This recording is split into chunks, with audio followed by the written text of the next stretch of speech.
Écoutons la réaction du porte-parole d'Alassane Ouattara. Bonjour Monsieur le ministre, Balogun Adama pour le Baromètre.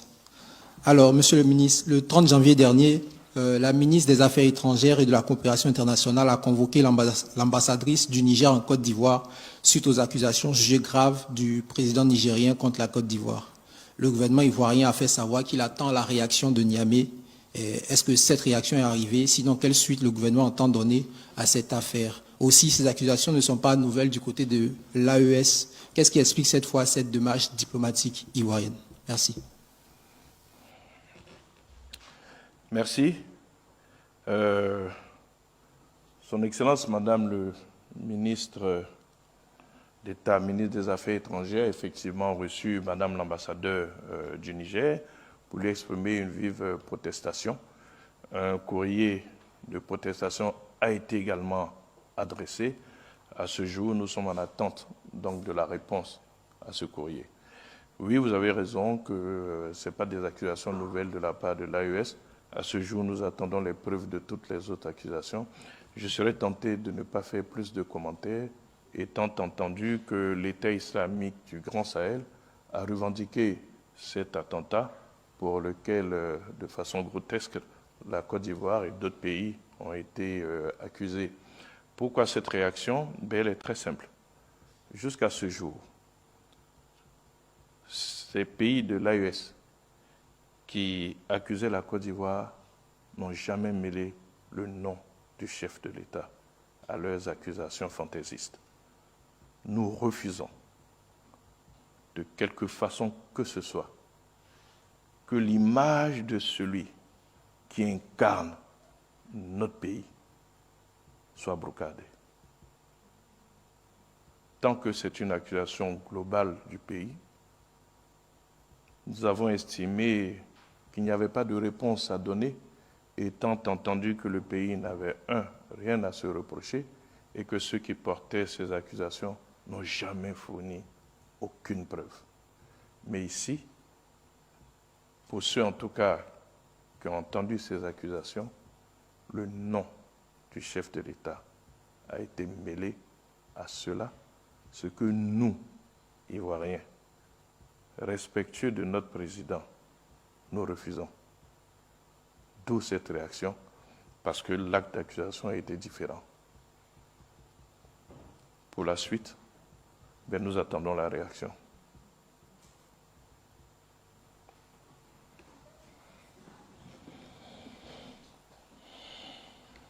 Excellence, permettez que je puisse revenir sur la question, toujours Kamaluddin Tagba de l'agence de presse Bloomberg. Après que le Niger ait accusé la Côte d'Ivoire, surtout le président Alassane Ouattara, quelques jours après, l'agence de presse russe a confirmé l'interférence de certains pays dans l'attaque au Niger. Est-ce que la Côte d'Ivoire va aussi s'exprimer par rapport à la position de la Russie sur la question? On sait que la Côte d'Ivoire a de très bonnes relations avec tout le monde. Maintenant que la Russie soutient le Niger sur cette position, est-ce que la Côte d'Ivoire va aussi s'exprimer verbalement contre la Russie? De un, si je m'en tiens à votre question, la Russie n'a pas indiqué la Côte d'Ivoire, elle a parlé d'ingérence de certains pays. De deux, la Russie n'a pas impliqué le chef de l'État. Nous laissons la Russie à cette déclaration. Nous avons d'excellentes relations avec ce pays qui a une représentation diplomatique ici. Nous continuons nos relations avec la Russie. Mais mon propos était très clair. Et ça, aussi bien les Ivoiriens que tous les pays doivent savoir, on n'acceptera pas que le chef de l'État, le président de la République, son Excellence Alassane Ouattara, soit vilipendé de façon mensongère. Nous ne l'accepterons pas.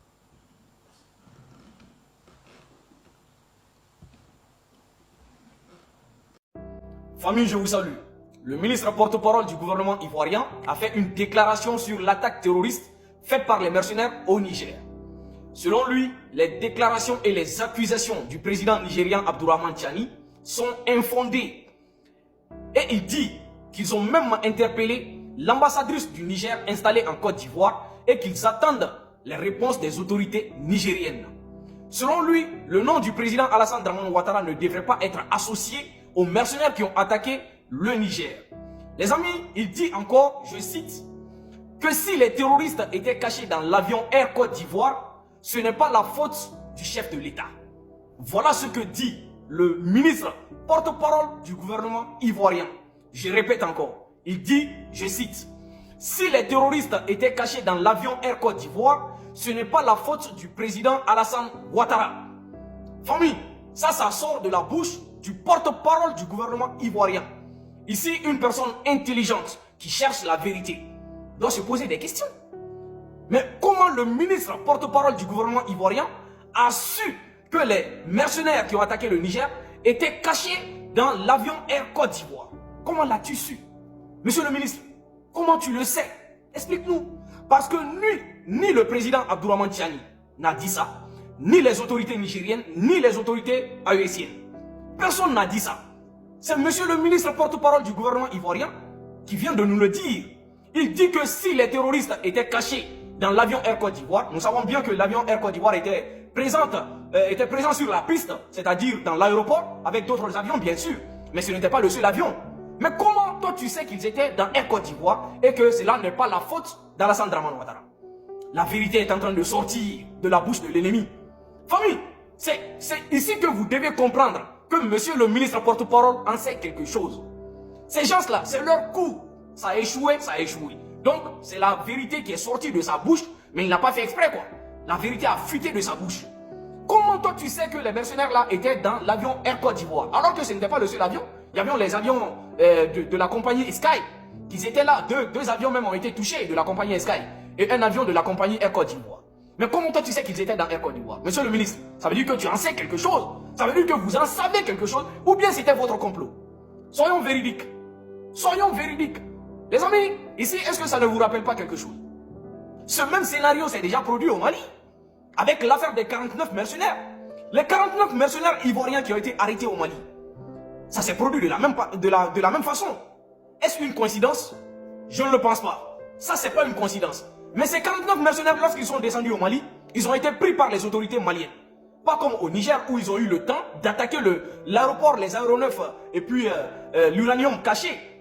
Ça n'a pas été le cas au Mali. Au Mali, ils ont été pris dès à l'aéroport et ils ont dit qu'ils ont été envoyés par l'Union européenne. L'Union européenne, on ne vous reconnaît pas. L'Union européenne a dit non, on ne vous reconnaît pas. Ils ont dit qu'ils ont été envoyés par la MINUSMA. La MINUSMA a dit non, on ne vous reconnaît pas. Donc, à la fin, ils n'ont pas eu le choix que de demander pardon aux autorités maliennes. Vu la gentillesse du président Assimi Goïta, il les a pardonnés après quelques mois. Donc, ils se sont retournés en Côte d'Ivoire. Mais au Niger, c'est le même scénario qui vient de se produire. Ils sont partis dans l'avion Air Côte d'Ivoire. Et c'est pas n'importe qui le dit, c'est le porte-parole ivoirien qui le dit. Et il nous demande d'envoyer des preuves, il demande aux autorités de l'AES de fournir des preuves que c'est Alassane Ouattara qui est derrière ça. Monsieur le ministre, tu veux quelle preuve encore? Tu veux quelle preuve? Moi je vais te donner ici 5 preuves.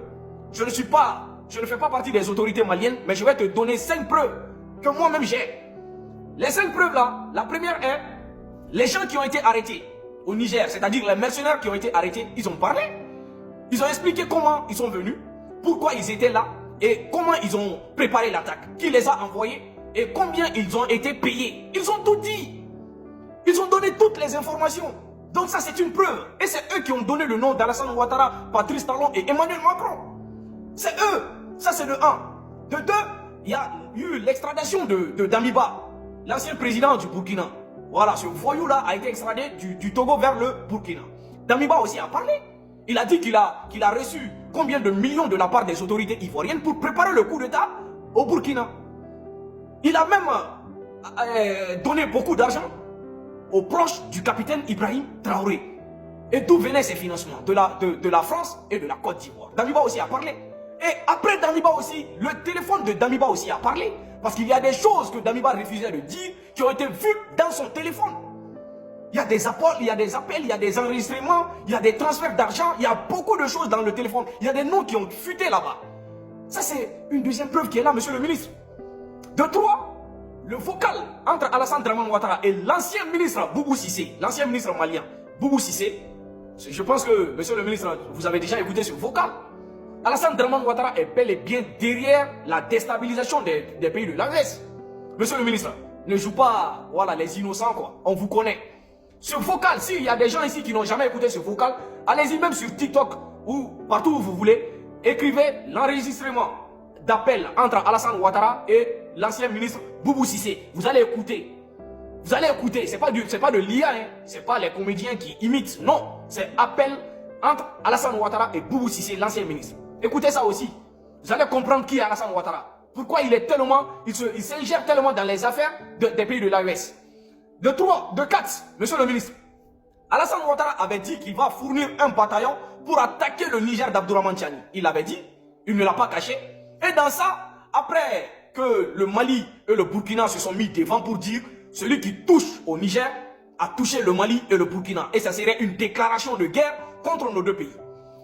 Et la CEDEAO a vite reculé. Et quand la CEDEAO a reculé, les Français, les autorités françaises ont fait une annonce, ils ne l'ont pas caché, ils ont déclaré publiquement qu'ils avaient envoyé 2000 soldats français en Côte d'Ivoire pour attaquer le Niger. C'est pas moi qui le dis, hein. Donc, les autorités françaises disent que lorsqu'ils se sont mis d'accord avec la CEDEAO pour attaquer le Niger, ils ont envoyé rapidement 2000 soldats français en Côte d'Ivoire qui sont prêts à attaquer le Niger. Donc, c'est là qu'Alassane Dramane Ouattara aussi est sorti pour dire qu'il va fournir un bataillon. Il comptait sur les 2000 soldats français. Monsieur le ministre, porte-parole du gouvernement, qu'est-ce que tu ne comprends pas? Ne jouez pas les innocents. Encore 5 recrutements des terroristes. Ça se passe en Côte d'Ivoire. Les citoyens ivoiriens eux-mêmes le confirment. Il y a des terroristes qui ne sont même pas cachés, qui se baladent et qui recrutent les Ivoiriens. À des millions, souvent 7 millions, 8 millions, 10 millions. Ils font des recrutements en Côte d'Ivoire. Les autorités ivoiriennes ne peuvent pas dire qu'ils ne sont pas au courant. Il y a... Hein? Vous n'avez pas le service de renseignement? Ça c'est impossible que vous ne soyez pas au courant. En plus de ça, ils font leur réunion là-bas, en Côte d'Ivoire. Ce n'est même pas en cachette. Ils le font publiquement. Et juste qu'ils filment pour mettre sur Internet. Ouais, nous sommes en Côte d'Ivoire, nous sommes à Abidjan, nous sommes comme ça. Mais tu ne le sais pas. Tu peux nier ça. Vous voulez quelle preuve encore? La compagnie Air Côte d'Ivoire est bel et bien dans ça. Famille, pour une fois de plus, ils ont nié en bloc qu'il n'y a jamais eu de création de bureau des terreaux de la Zawad sur leur territoire. On va écouter le porte-parole de leur gouvernement et derrière la vidéo, on va écouter les propos d'un chef terreau qui confirme qu'il y a eu création de bureau de la Zawad sur leur territoire. Famille, on ne sait pas qui dit la vérité et qui ment. Suivez la vidéo attentivement et on revient. Monsieur le ministre, le week-end dernier, plusieurs publications ont rapporté la création d'un bureau du Front de libération de l'Azawad en Côte d'Ivoire avec des images à l'appui. Ces allégations suscitent depuis de nombreuses réactions. Qu'en est-il réellement, monsieur le ministre? Pouvez-vous confirmer si une telle organisation existe bel et bien sur le territoire ivoirien? Merci, monsieur le ministre. Bien, votre question me permet de revenir à la campagne que le ministère de la Communication a engagée par rapport à une utilisation responsable des réseaux sociaux. À cela s'ajoute donc une rubrique que la RTI fait régulièrement depuis un certain temps pendant le journal télévisé afin de démentir les infox. Ces images n'ont pas été authentifiées par nos services. Beaucoup ont prétendu que c'était en Côte d'Ivoire, mais rien ne permet de dire que c'est en Côte d'Ivoire. Vous savez très bien qu'avec les images, on peut tout dire, mais vous savez également qu'aujourd'hui, avec l'intelligence artificielle générative, on peut tout créer, notamment des deepfakes. Donc je peux vous assurer que pour le moment, nos services n'ont pas indiqué que ce bureau existait ici en Côte d'Ivoire et n'ont pas authentifié ces images. Il y a quelques indices, il suffit de regarder derrière, vous avez le drapeau d'un pays qui n'est pas celui de la Côte d'Ivoire. Il faut avoir l'œil observateur. Les boissons, bon, il y a beaucoup de boissons qui sont des marques internationales. Vous avez des sociétés en Côte d'Ivoire qui exportent leurs boissons. Donc, tous ceux qui ont fait des commentaires sur la qualité de la boisson, en tout cas, bon, ce qui nous a été rapporté, c'est juste des supputations. Nous n'authentifions pas donc ces images comme étant en Côte d'Ivoire.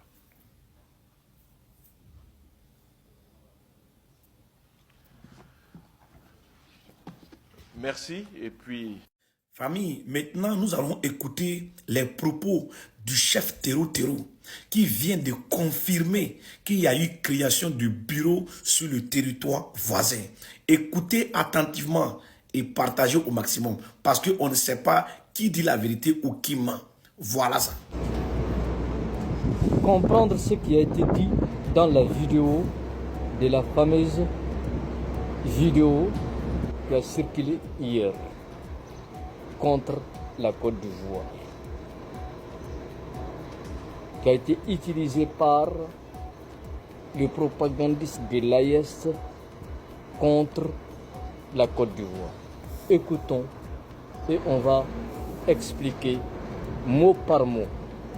بيرو وان كوت ديفوار وانا فيلا كوت ديفوار انتداد اشديد غادي مدا بيرو نيت غرد نيت امطكل الى ميز ان بلاس هاسنا التيتار يا تسهل نسدات انفوسرس الزواد.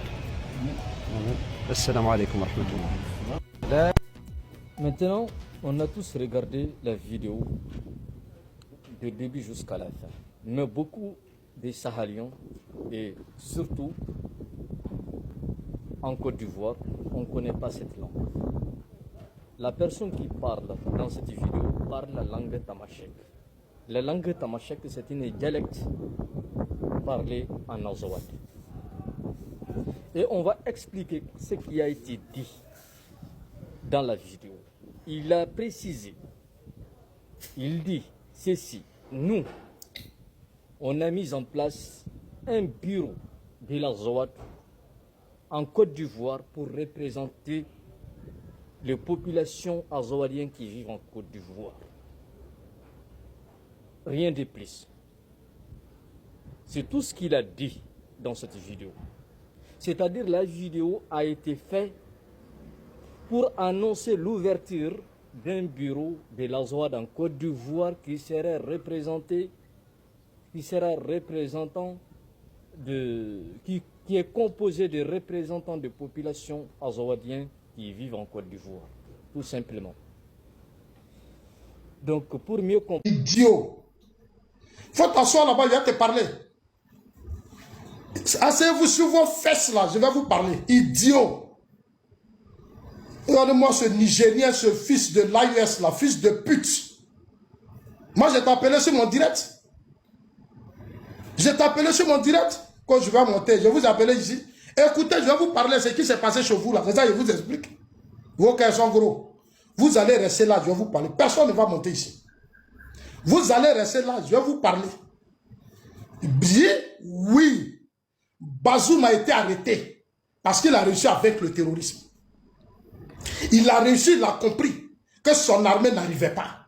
Malgré tout l'armement, tous les moyens qu'il mettait, son armée n'arrivait pas. Qu'est-ce que Bazoum a fait? Il a fait des enquêtes, il dit je vais discuter avec eux. Les têtes de ces terreaux-là, c'était des fils du Niger. C'était les vrais fils du Niger. Ils ont discuté avec eux, le terrorisme a pris fin, Bazoum a lancé de grands chantiers, il a recouvré l'intégralité de ton pays. C'est Tiani le maudit là, ce vieux con, ce sauvage qui a assis au Niger. Il vient au Mali, on t'envoie aller négocier. Tu arrives, Assimi Goïta arrive à changer ta tête. Wagner te donne des milliards, tu t'en vas corrompre des gens, tu arrêtes Bazoum. Mais libère Bazoum. Tiani, si tu es garçon, libère Bazoum. Tu es un lâche. Tu es un lâche, Tiani. Si tu es garçon là, il faut libérer Bazoum. Il faut libérer Bazoum. Tu as peur pourquoi? Tu as peur pourquoi? Parce que tu es dans le faux. Aujourd'hui, voilà ton aéroport. Que non, je vais rougir. Alassane Ouattara, Macron et puis, chose. Ah, donc, ce qui s'est passé au Bénin là-bas, c'était toi, là. Le coup d'État contre Talon là-bas, c'était toi, là. Le coup d'État contre Talon là-bas, c'était Tiani. C'est Tiani qui était derrière, mais c'était Tiani. On a vu que Miseba ici était content. Ceux qui ont attaqué l'aéroport ont revendiqué l'aéroport. C'est le groupe IS. C'est un groupe islamique. Ils ont revendiqué, ils disent c'est nous on a fait ça. Tiani a fermé sa bouche. Il a fermé sa bouche. Tout ce qu'il s'est fait, c'est le président Alassane Ouattara. C'est le président Alassane Ouattara. Le président Ouattara ne va jamais te répondre, imbécile. Il ne va jamais te répondre. Et puis je vais vous dire la vérité. Vous là, allez-y dire à Ibrahim Traoré. Allez-y dire à Tiani. Allez-y dire à Assimi Goïta. Quand le président Alassane Ouattara, le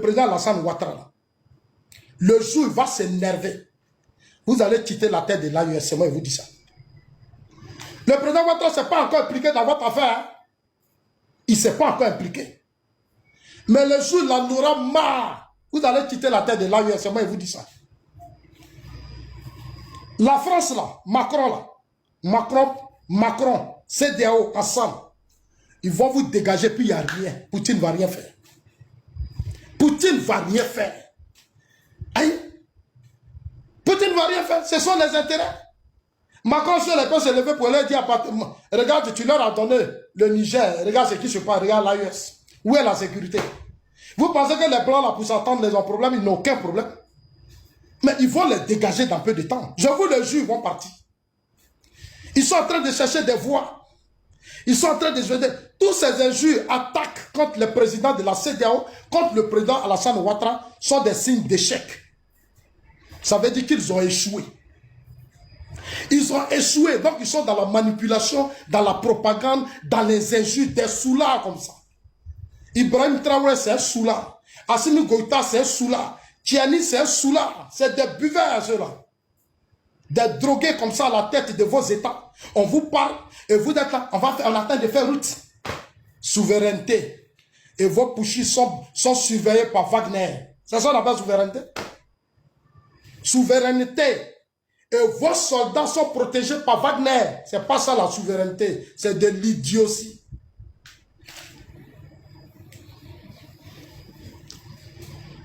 Donc, chers amis, voilà ça.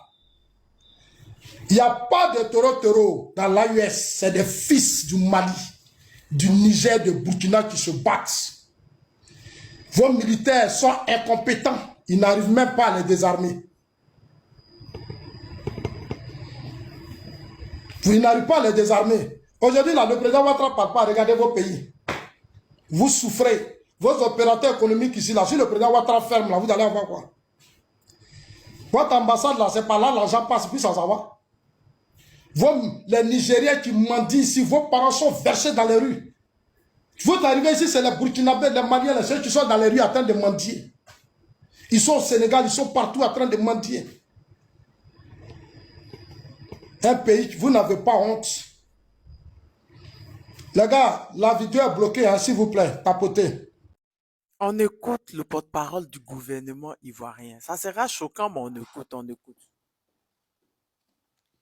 Bonjour Monsieur le Ministre, Christelle Pire de TV5 Monde. Je vais rebondir sur votre dernière réponse. Le PPSI hier a dénoncé l'arrestation et je cite l'enlèvement par des hommes cagoulés de 29 de ses militants depuis début août.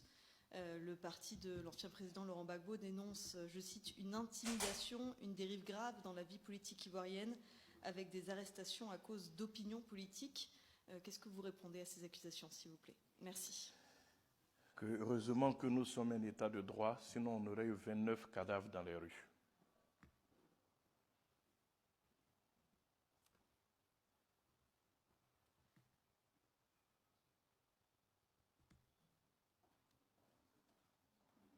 Je pense que je me suis fait comprendre.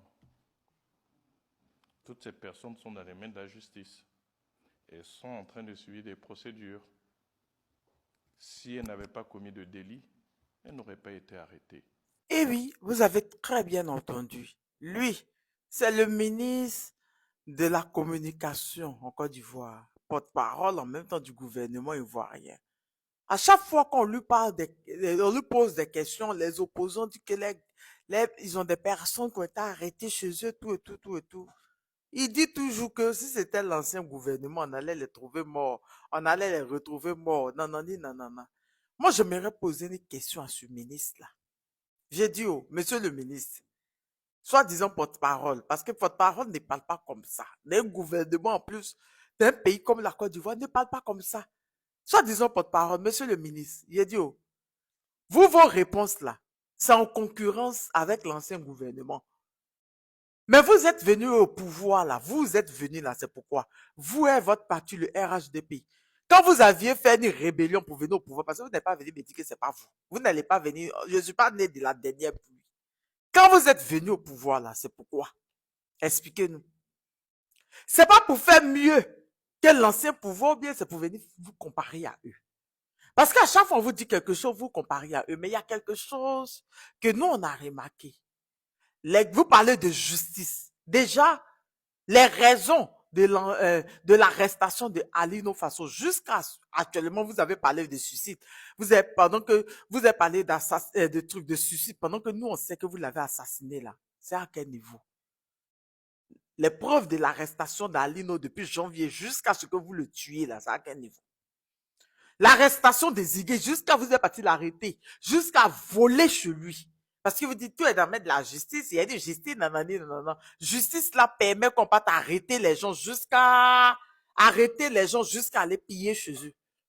Aller voler leur argent, voler leur télé. C'est justice qui permet ça. C'est la justice ivoirienne. Mais il y a un phénomène que vous défendez là.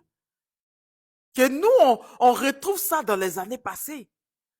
Les kidnappings de vos encagoulés là.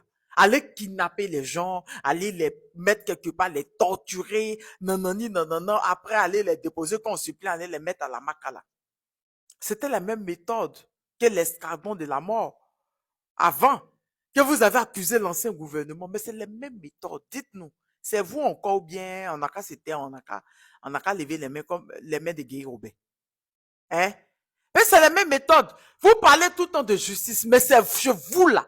À vous, à votre tour là, quand on voit les enlèvements, les kidnappings, les meurtres, vous partez tuer les enfants des voisins.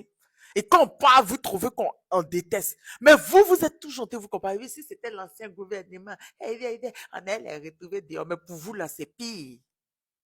Monsieur le soi-disant ministre de communication, porte-parole du gouvernement, pour vous là, c'est pire.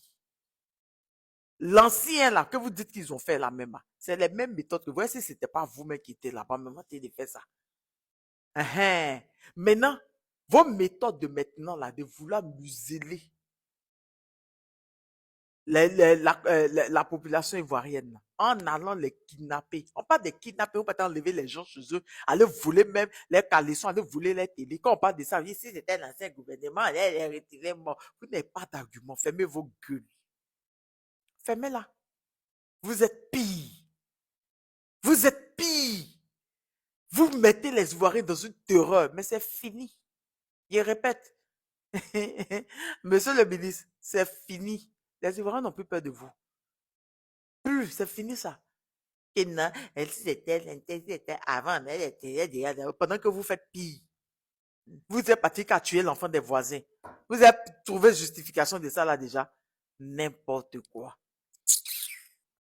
Je vais m'adresser aux Ivoiriens. Dans la zone de l'AES, là, il y a le terrorisme. Le terrorisme, ce n'est pas une guerre conventionnelle. Parce qu'il y a certains qui sont en train de s'amuser pour gonfler les muscles, pour dire que la Côte d'Ivoire... Ces pays-là sont surarmés.